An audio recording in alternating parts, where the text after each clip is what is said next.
Whoa.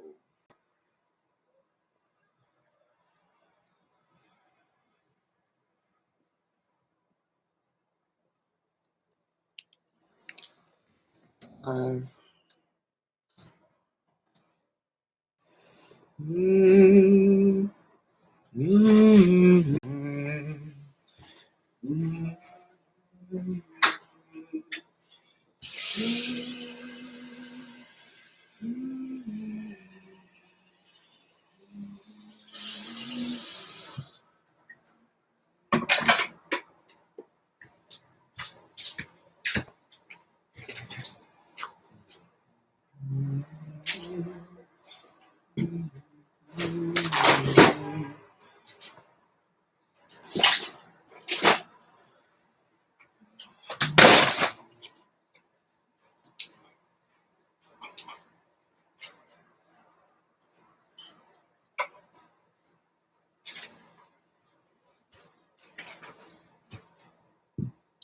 Hi, Andrew. This is for the other class. This isn't for physics, Andrew.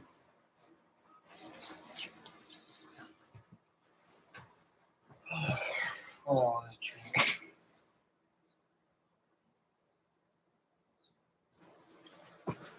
Go with this.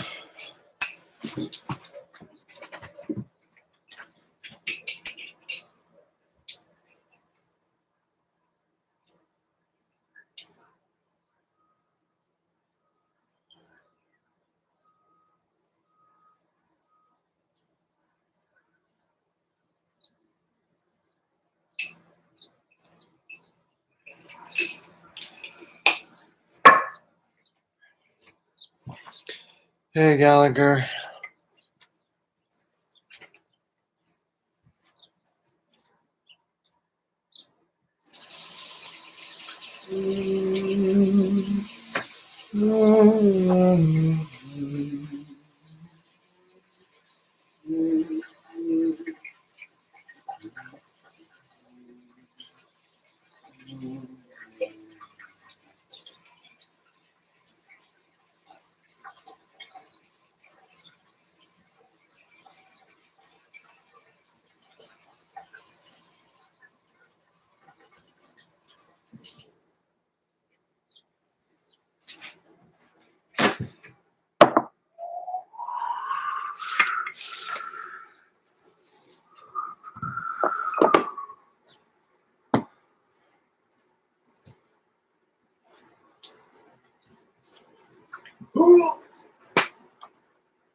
Sit tight. Just gotta take care of some things.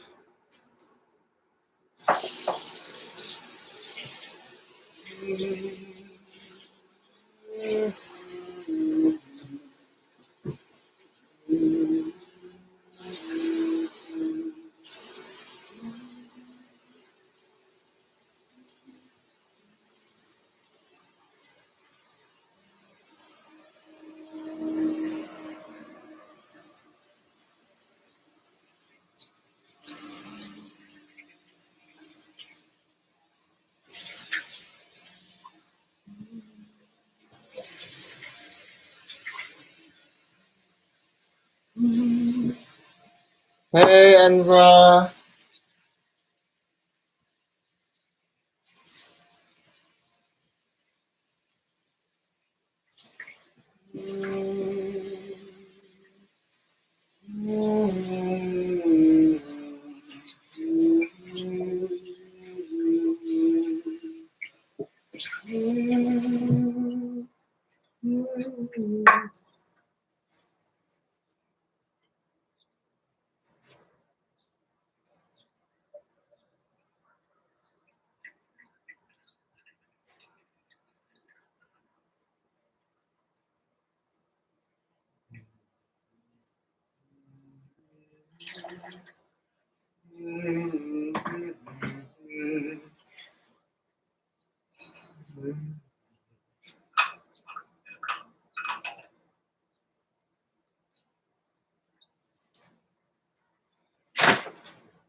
Hey, Yona, good morning, Atun. Hello, hello, hello. My favorite students. Of all the people, yeah, you guys are definitely in the top 5 in the chat. All of you. Woo! I woke up early and I did not want to. Oh, jeez. How we doing? Let me know how you're doing in the chat.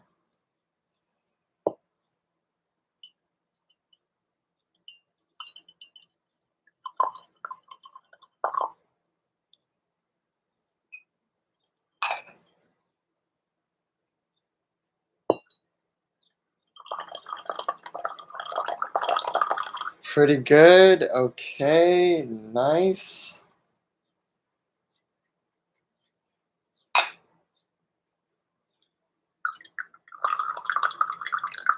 I am excited to take a walk later. Okay. Enza, where are you walking?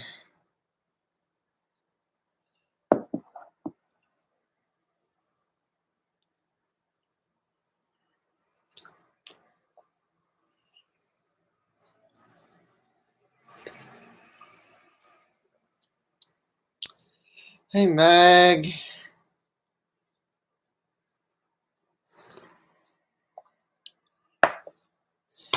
Gallagher is waiting for some bananas to brown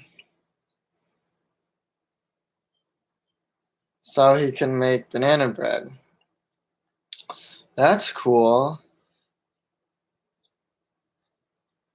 Enza, where are these woods? You're not a city mouse, you're a country mouse.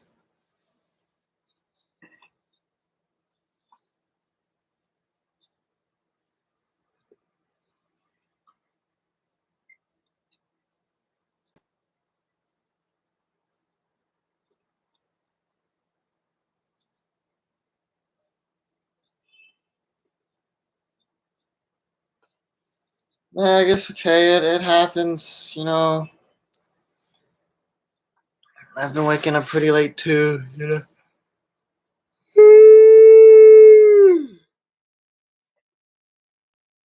Oh, I could really use a nap right now. Oh, yeah. Okay. Oh, that's right. And by Wave Hill, there are some woods next to the river. And if I'm not mistaken, because it's so cold, I think there are some morel mushrooms up for grabs if you know where to look. They tend to pop up around this time after light rain when it's around this temperature. So I've seen a lot of people in the mushroom forums where I participate. They've been posting pictures of some morel hauls, and they're like, "Cool! Look what I found, guys! In May, this never happened." And everyone's like, "Oh, dude, where's your spot?" And then everyone's like, "That's my secret," right? So yeah, everyone has their own little spot where they know morels respawn every year. I have my own personal spot for maitakes, which are hen of the woods.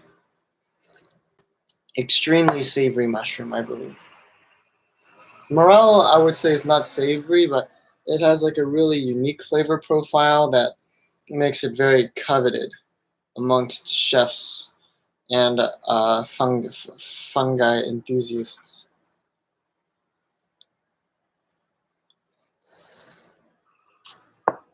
Oh, yum. Okay, so we have 9 people in the chat. Guess what, everybody?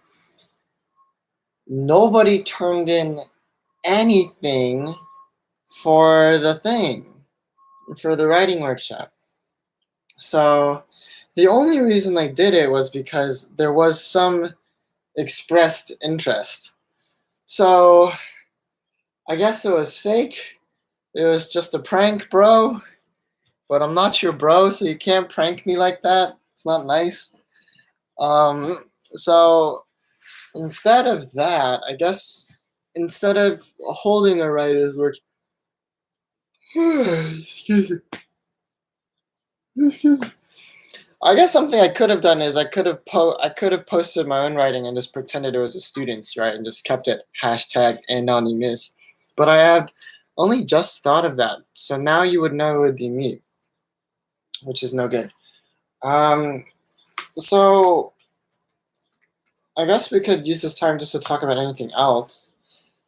I just got an email from Muji, celebrate mom this weekend with these recipes. I have my own recipes. Thank you very much. Rude.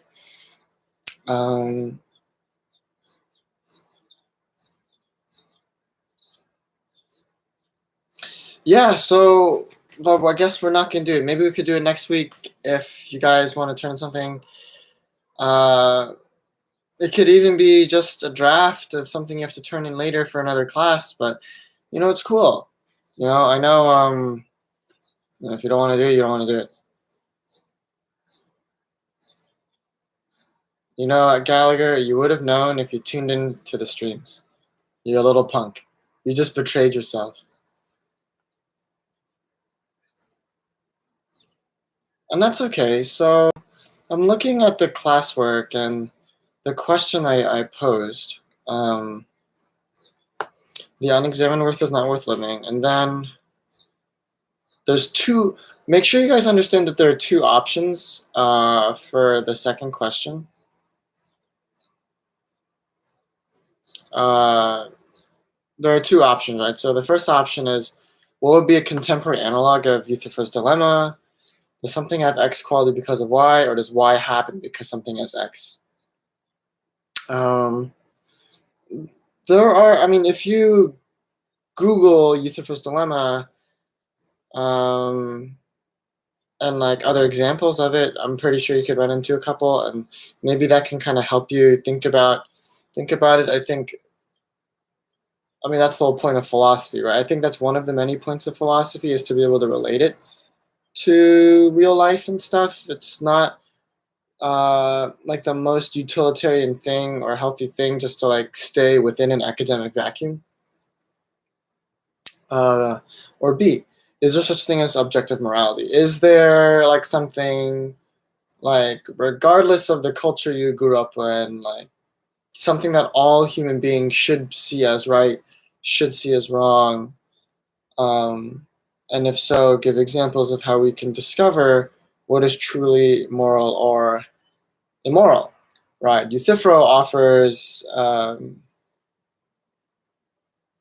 gods to be the solution to that, right? So how do we know what's truly moral or pious or impious, right? And I'm using those as synonyms now, but they're not completely synonymous. Like piety generally does have to do with religion, like it's built into the definition.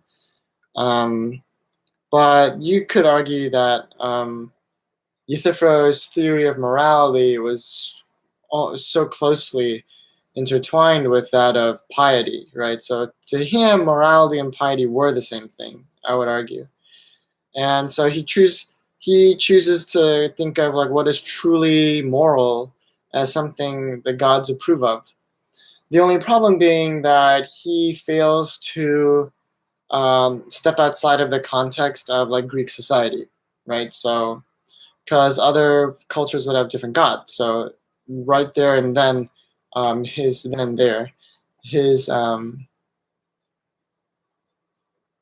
theory fails. Gallagher, even if you did tune into all the streams, you obviously weren't listening, because if you listened carefully, you would have known. You naughty boy.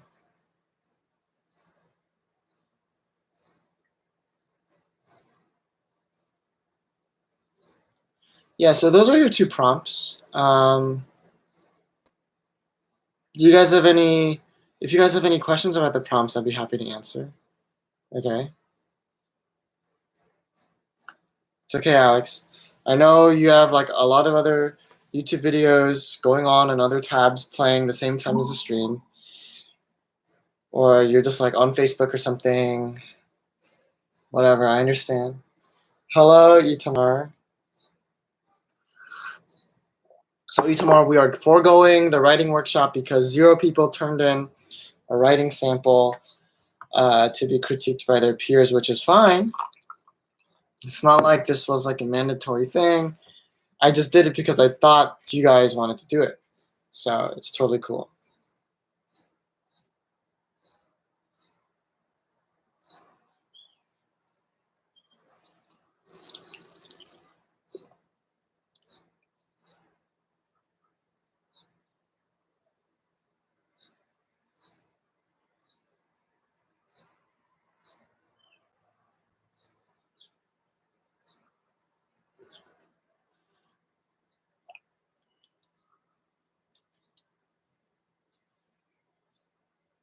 You will email me some of your poetry. Thank you, Alex. All right, well, thank you, Itamar. It's cool, you know. I'm not upset.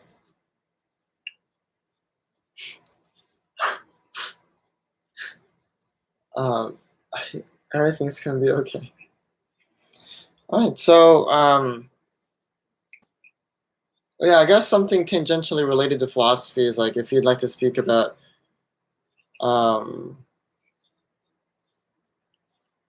current events, as sad as they are. I feel like there's a lot of room for philosophical discussion around like what's happening now in the world or in New York or across the country. Although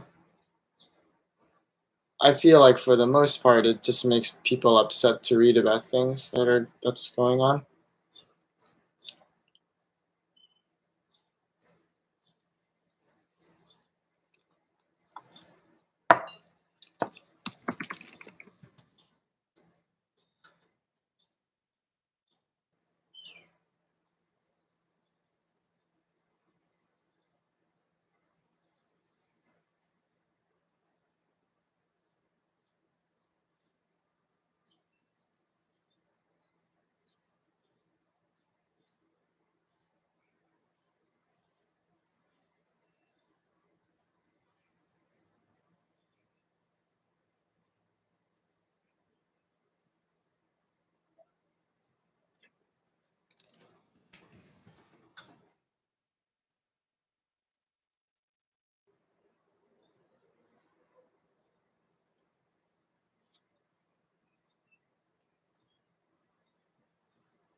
Yes, Itamar, that's exactly what office hours are for. Please ask a question about the prompt.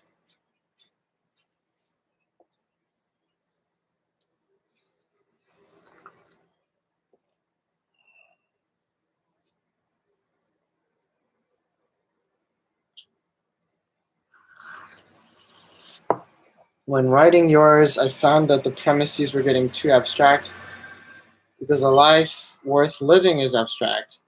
How do you ground it? Well, I feel like a lot of students, when attempting to write in this way,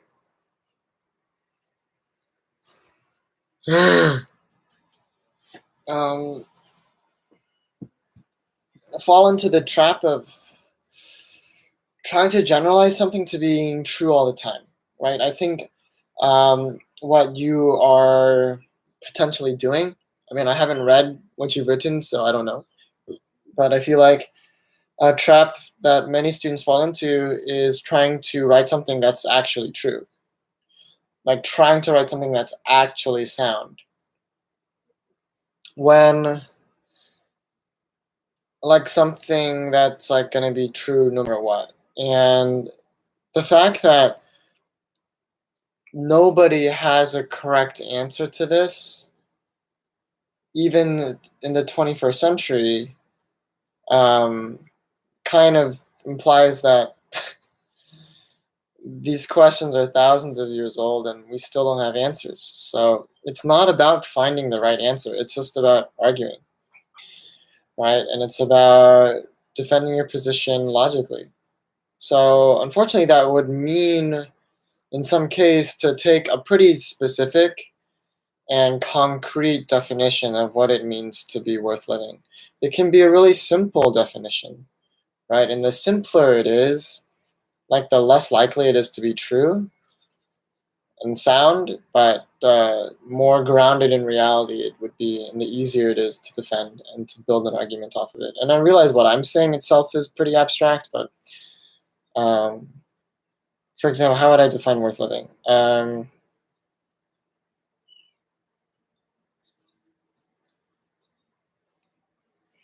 Yeah, it's difficult, right? Because you want to say, I think people fall into the trap of saying like, "Oh, life is worth living if um, if you get some meaningful experience out of um, your life," right? What does that mean, though? Then you'd have to define meaningful, right? So that's tough.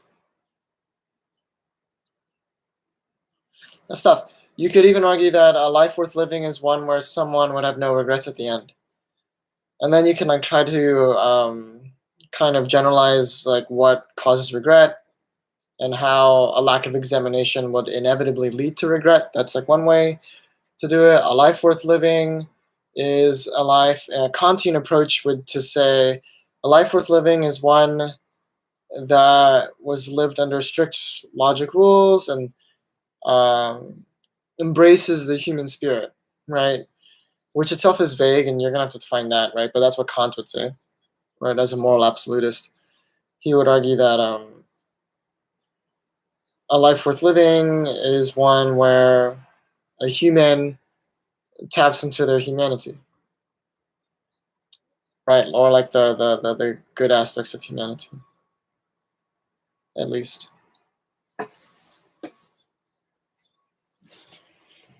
Let me see if there's something I can share with you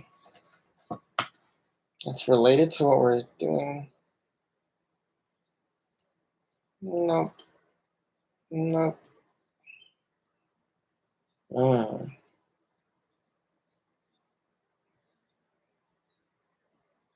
nope. Maybe.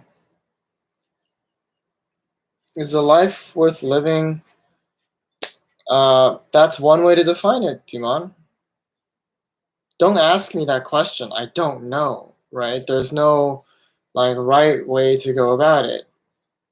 What you could ask is like, is that a valid what is that like a fair premise to start basing my argument off of? Sure. Explore that, right? And as you write it, if you feel like um, that position becomes hard to defend or implausible, then congratulations. You've just done some philosophical experimenting and you found a train of thought that's not fruitful. It's great. Where you experience a lot of what the universe has to offer. Right, yeah, and then the problem with that, Itamar, is like, well, it's not really a problem, right? But it's like an unfairness to the universe. It's just like, that means like people, the later you're born, like the later the epoch in which you were born in, means like your life is worth more than people who have come before you because you have so much more opportunity to learn things about the universe that they never could have. And that's just like a little weird to assume.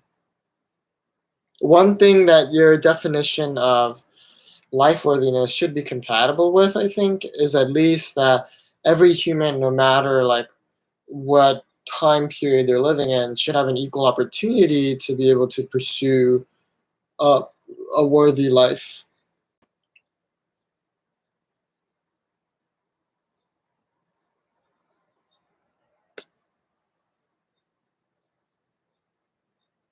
Meg, are you still there? Yona, are you still there? Just listening.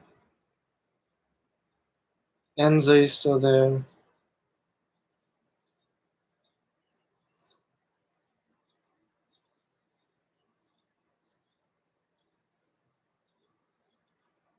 Ah, okay. So, hey Meg, where's your cat? So Yona asks a really great question. What does objective morality mean? Or it's another, maybe in the Stanford Encyclopedia, it would be under it's moral absolutism. Absolutism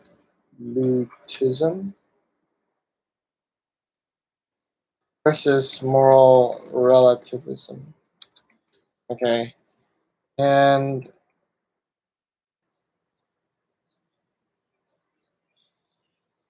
um, if you ever take an anthropology course or like a cultural anthropology course, right?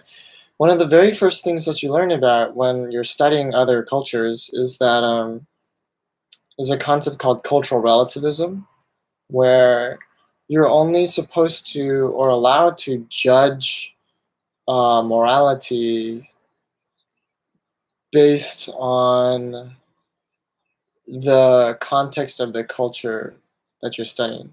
So you cannot impose like your own cultural values on another culture, right? So, for example, like um, if you think arranged marriages are like really bad, right, and you're like examining and living with a culture that like basically exclusively practices arranged marriage, like you can't judge these marriages, right?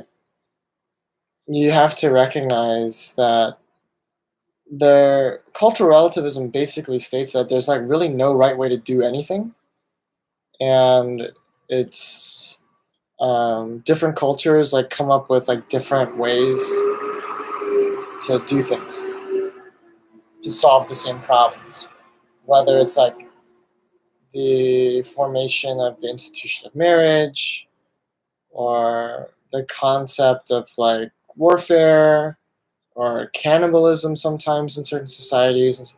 You just can't really judge it. There has been some pushback to that idea in that like maybe there's like no one right way to do things, but there's some things that we should agree should be wrong that are wrong like everywhere, right? That should be right. So like when is it okay for another culture to come in and tell like a second culture that what they're doing is like objectively wrong? That's what like the UN like basic code of human rights tried to establish, right? But basically, moral absolutism versus moral relativism, it basically is absolutism or objective morality is the belief in that there is like a set of ethics that exists that's independent of a culture.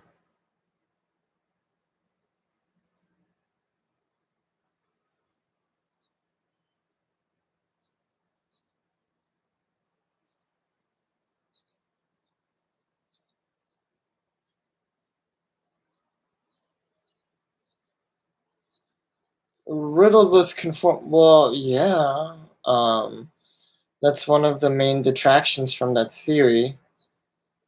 It doesn't leave much room for change unless you put change within the definition of moral absolutism, right? If you think that the unifying doctrine across all cultures that binds humanity together is like some agent of change within our ethics, sure, right? Um, yeah, does it exist? And if it exists, like how far reaching is it? Like, would it be possible to say like there is a right way to do everything, or is moral absolute, or is objective morality more limited in its scope in that it can only really be good at identifying like things that are unilaterally bad that we should avoid, like homicide, for example,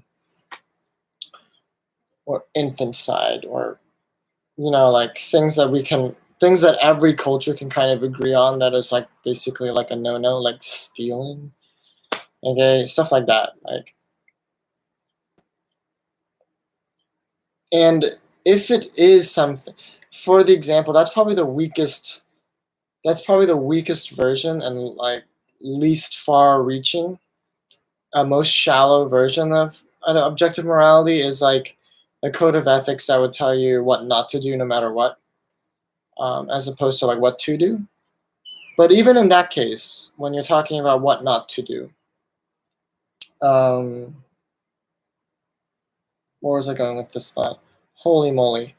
Uh, Even in the case where you're trying, where you know what not to do,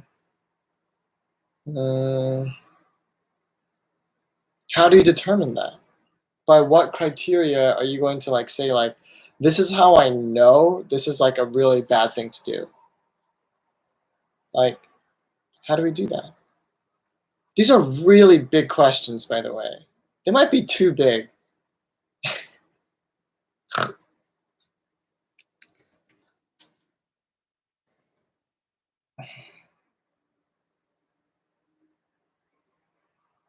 Dimon, I don't think so. I would like to push back on you. I don't think it's hard to picture morality being relative and absolute at the same time. I think it's possible to recognize or admit that there are certain things that should be bad no matter what, while realizing some other areas are gray. For instance, like if you can agree that lying is bad all the time, you should never lie, right? Even to save a life, you should never lie. But you can say, um, like hitting someone can be okay in certain instances and not okay in other instances. That's and you live by that as a moral code. That's a mix of absolutism and relativism, and that's fine.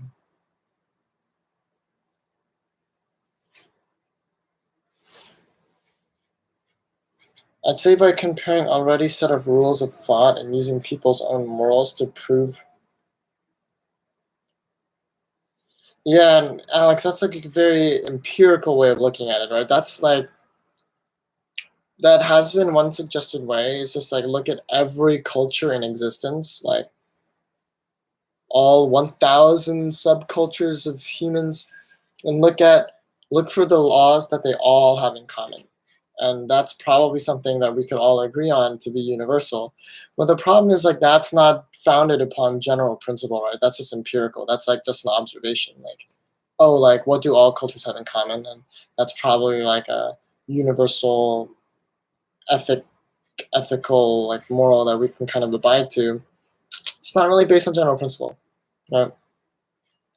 We also have the strange thing that I feel like I have a base inclination telling me what is objectively immoral. Yeah, but that's definitely a product of the culture that you grew up in.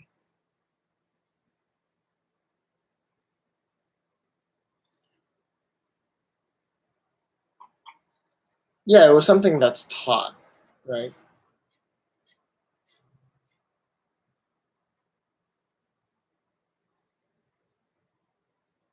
Is it even possible to have an acultural system of morality when the very mode of thought you are invoking when you're trying to do this is based on traditional Western analytical philosophy? Is your is your moral code that's attempting to be universal not by default then? There's a way to argue that too. Alex says. Well, I mean, there are definitely probably things that there will be no common ground.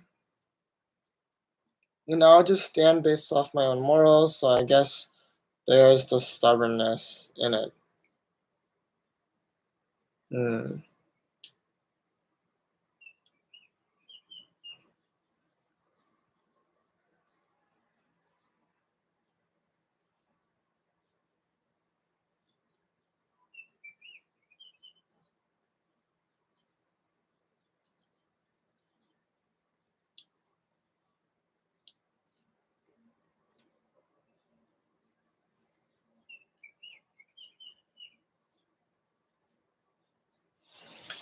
It's kind of like nature versus nurture. Yeah, we're basically saying what's nature, right? What's a law that should exist no matter what? Like, no matter how you grow up, what's something that every human should basically be following if they're ethical? That's one way to define moral absolutism, right? Or objective morality. So, thank you, Yona, for bringing up that question. Yeah.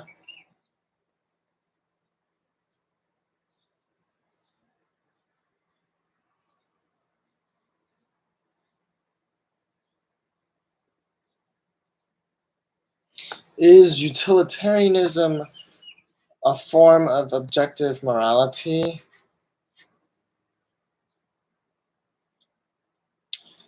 Yona, I would argue that utilitarianism by itself is not, but how you apply it can be. So, for example, if I look at um, consequentialist utilitarianism, right?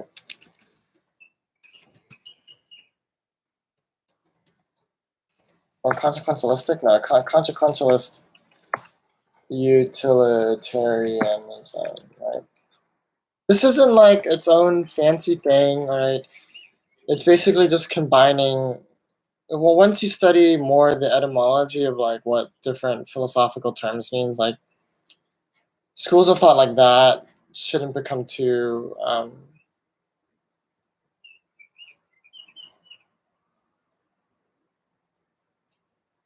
intimidating. So, what's utilitarianism? Utilitarianism is like the theory behind like maximizing utility, right? It's okay. So first of all, uh, ethics has two parts, right? It's um, how do I live a good life, and the more important question is like how do I define good, right? So in order to actually live a good life, I have to know what I have to seek first. I have to know what I'm going to seek out first, right? So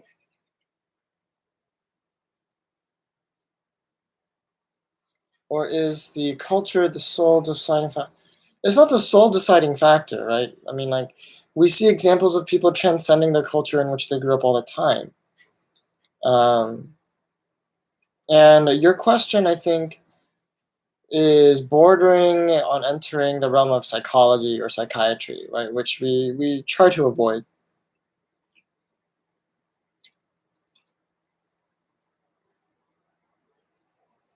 So, what utilitarianism is a school of thought that wants to define good as utility, right? Hedonism is a school of thought where they would define good as pleasure, right? They would equate the two. So, utilitarianism is defining good as utility, and utility is like anything of use, right? Like usefulness or happiness. And consequentialism is a school of thought that looks at the end result only, right? It's a school of thought that basically the saying ends justify the means comes from. So a consequentialist utilitarianism would say, yes, there is an objective morality, right? The action that will end up producing the most amount of utility is objectively always going to be the best choice to make, right?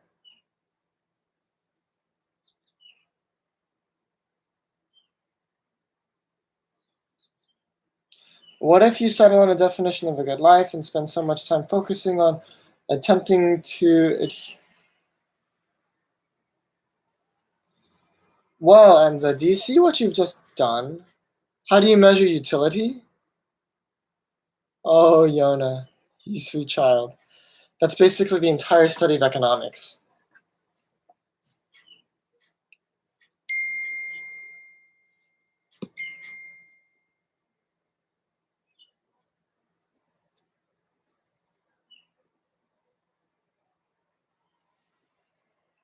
Hmm.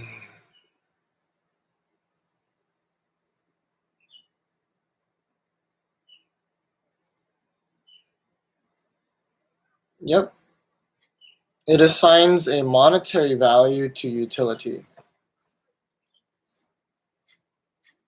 Here is a really popular concept from economics, and you learn this really early. All right, it's called diminishing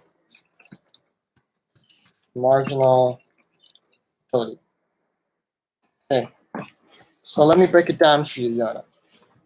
My favorite student. Oh, did I say that? Oh my goodness, I meant to say one of my favorite students. Oh geez.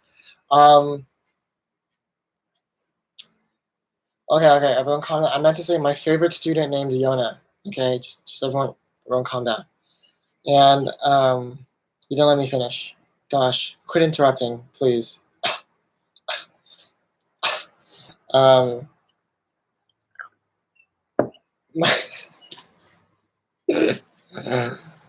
so marginal utility refers to it's the derivative per unit, right? So it's basically like how much more utility do I get when I get the next thing. So everything basically experiences a diminishing marginal utility curve. Right? It always goes down. Like with the number of products that you own, the marginal utility will go down, even though your total utility goes up. So what do I mean by that? Like if you're really thirsty and you buy one water bottle, that water bottle that you buy, if it's a cold, gives you a lot of utility, right? It brings you so much happiness. It brings you so much utility. Okay. If you buy a second bottle, so after you buy the first bottle, like then the marginal utility, the utility you would get from an additional bottle is less than before, right? Like drinking that second bottle won't be as satisfying as drinking the first bottle. And then drinking a third bottle also would be not so good, right? And a fourth bottle might even represent a negative marginal utility because you're just so full that drinking even more water would make you feel bad, right? So there's this theory of marginal utility. Um, Same thing happens for money, right? Like money follows diminishing marginal utility. If you have $10, your 11th dollar is worth so much more to you than if you had $100. I mean, if you had $1,000 and someone looking at their 1,001st dollar, right? So even dollars have diminishing marginal utility, right? This is an extremely uh, powerful and off-sided argument for redistribution of equal wealth amongst communist societies or socialist societies, right? So like if someone has $50 and someone has $100 and the government forces them to be equal, so the $50 guy goes up to 75 and the $100 guy goes down to 75, the utility lost by the $100 guy is going to be less than the utility gained by the $50 guy, right? Because those 25 additional dollars meant a lot more to him or her than the $25 the $100 guy lost, right? So there is a net increase of utility for the whole society, right? And that's where like utilitarianism like really plays into. It advocates for the redistribution of wealth from a utilitarian perspective. Anyways, so why am I talking about utility? Oh, because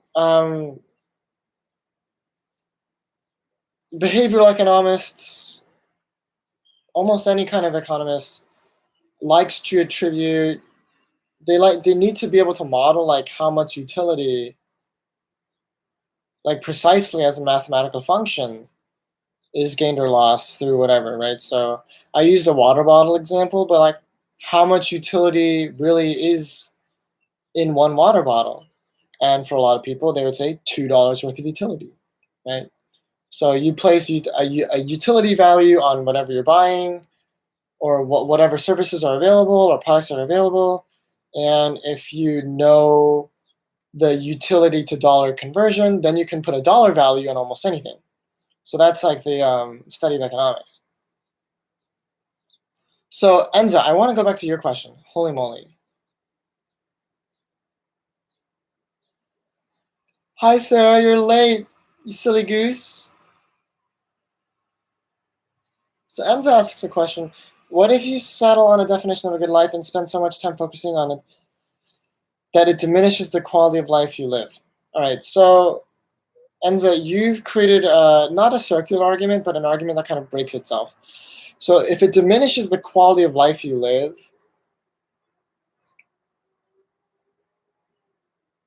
that quality of life is determined by you, isn't it? The only person that can, according to like what we're saying, right? The only person that can say whether or not their quality of life is deteriorating is the person who set the parameters for what a good life is in the first place. So no one would really pick a definition of a good life that would diminish the quality of life they live, because that they would just be contradicting themselves. Most people would choose a definition of a good life that is attainable to them. Because as soon as you settle on a definition of a good life and you admit that that good life is impossible, then you're basically admitting that there's no point in living, in a way. Sarah, how are you doing?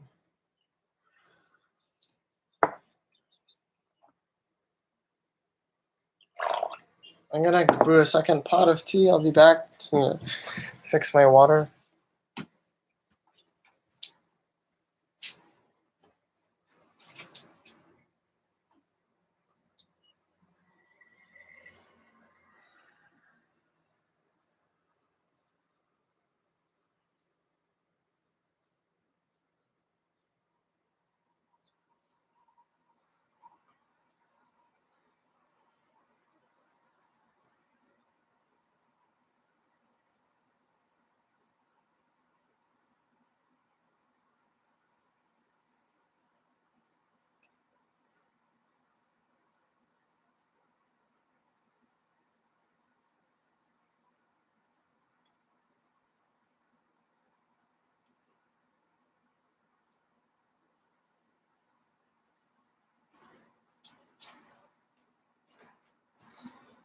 You good, LOL? Cool. Me too.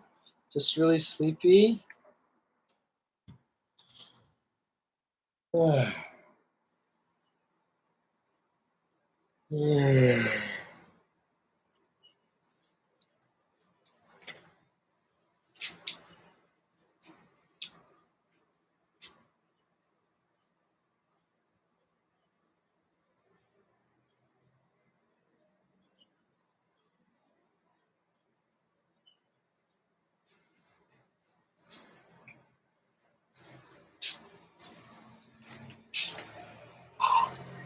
Does that make sense, Enza? How I answered your question?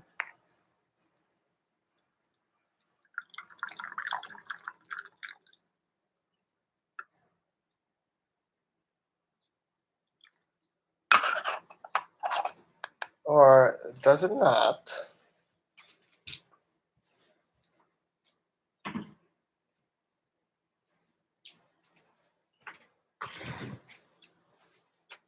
Oof.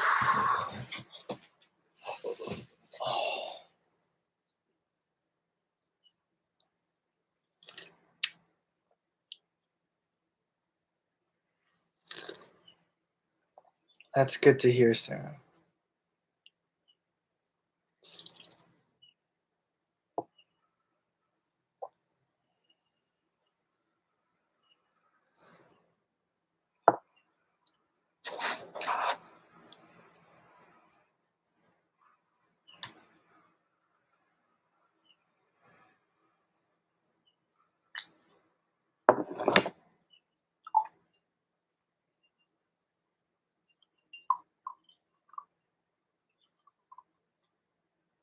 Yes, but the scenario that you laid out, Enza, is still possible. Okay, so it is possible to arrive at a definition of a good life that is unachievable, right? And in that case, I mean, you've kind of arrived at like an absurdist condition where you have defined what good is, but have conceded that it's unreachable. I mean, it's a kind of a sad conclusion. But what do you do in that case? I have no idea. It depends on the specifics. Maybe you work to change the world so that it does become achievable, at least not for you, maybe for someone else in the future.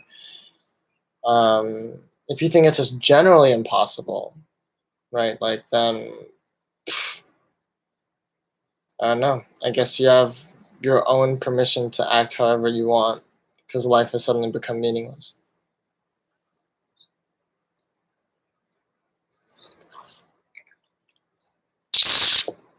Yum. All right. I need to go over a recipe.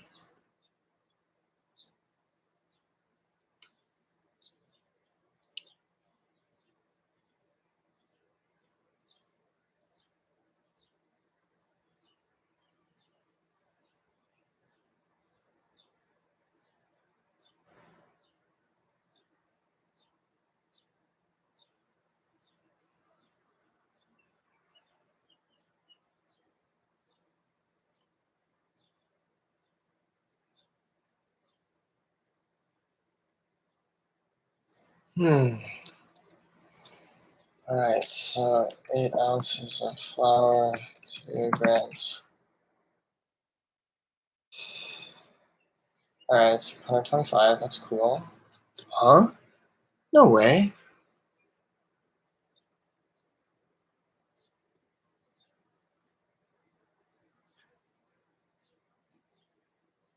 Oh, yes way. Totally makes sense. And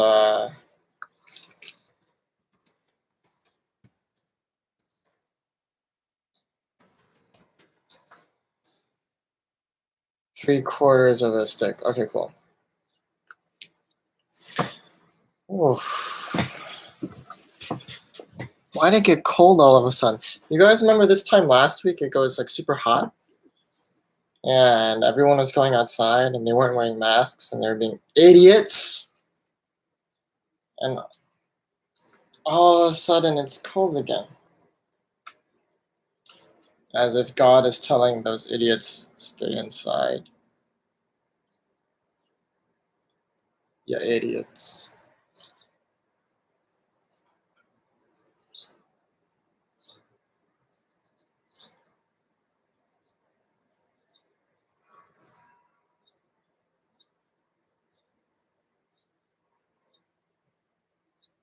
It might snow tonight.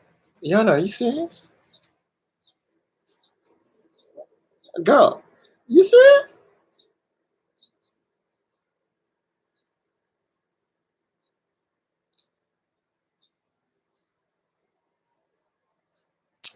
Yona, at the low is 40 degrees. Whoa, the low is 40 degrees. Amazing. Wow, that is so cold, but not cold enough to snow. Right before 3 a.m. All right, how about Yona? You and I stay up, and only me and Yona, because he is my favorite student after all, right? All y'all, F for everyone else. Um, yeah, and we can stay up together, and we can resolve that debate, right? Guys, come on, man. You know I'm just joking. God, man, you guys take things so serious. No, Meg. Oh no, Meg. I'm so sorry. No, no. Now I feel bad. No. Yeah.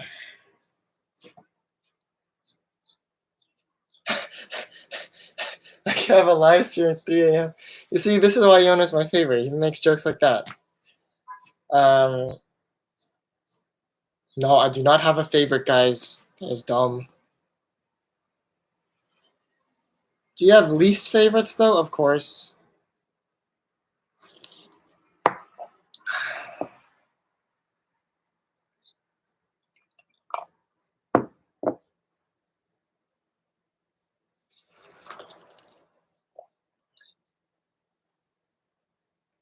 Sorry, Demon. Didn't really work. No, Gallagher, you're not my least favorite.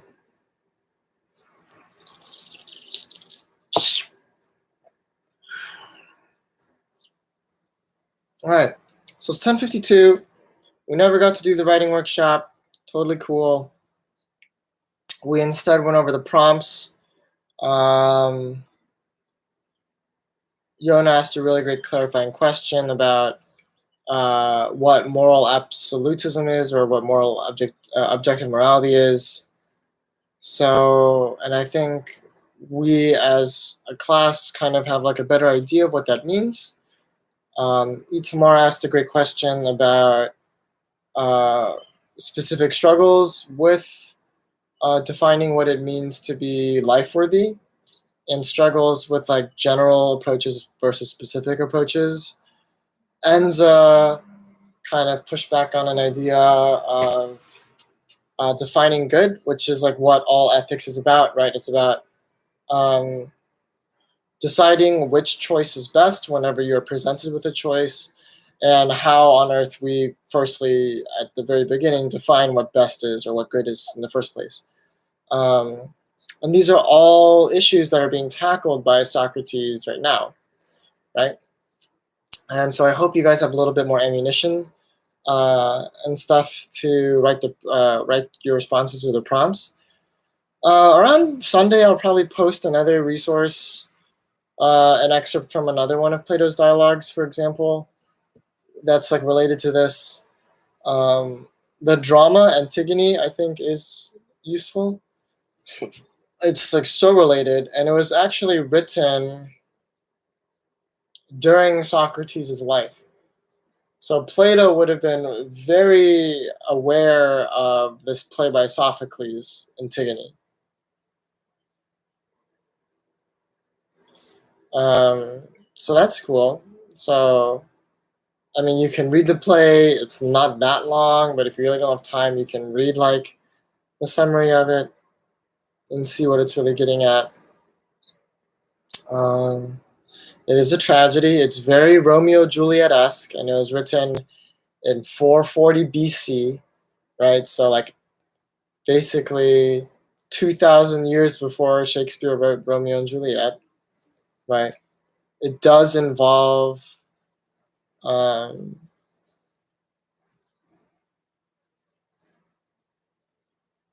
yeah, I mean, I'll spoil it, but it's not much of a spoiler, right? It's like no one reads Romeo and Juliet thinking like, oh my God, they both died, as like a surprise.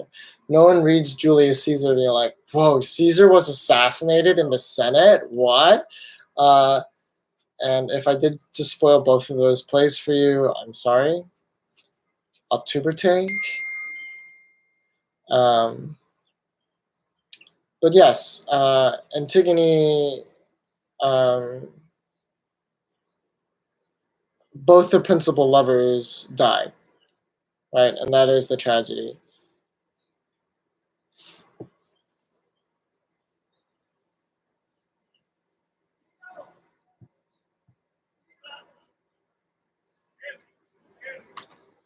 All right, so it's 10:55. You thought at least one of Romeo and Juliet would live, but where don't Dimon, like as a writer, like doesn't that leave too many loose ends? Like, so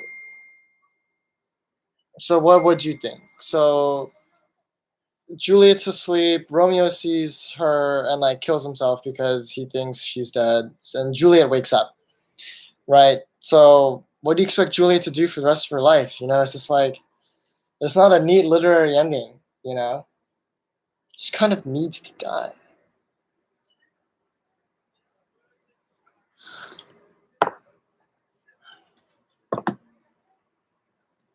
Whoa, Mr. So, are you saying that Juliet's whole existence should have revolved around the life of Romeo? No. Okay, give me a break. What I was merely saying was that their fates were intertwined. They were star-crossed lovers. If they were fated to love each other and fall in love, they're also fated to die together.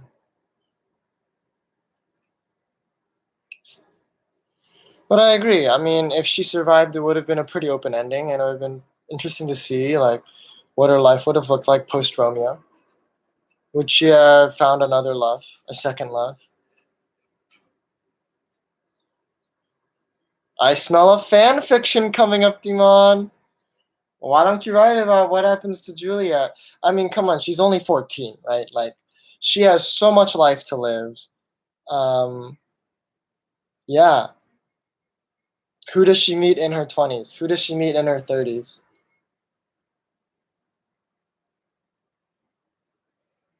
Is she forced into a political marriage by her wealthy family? It's fiction written by a fan. That's like not.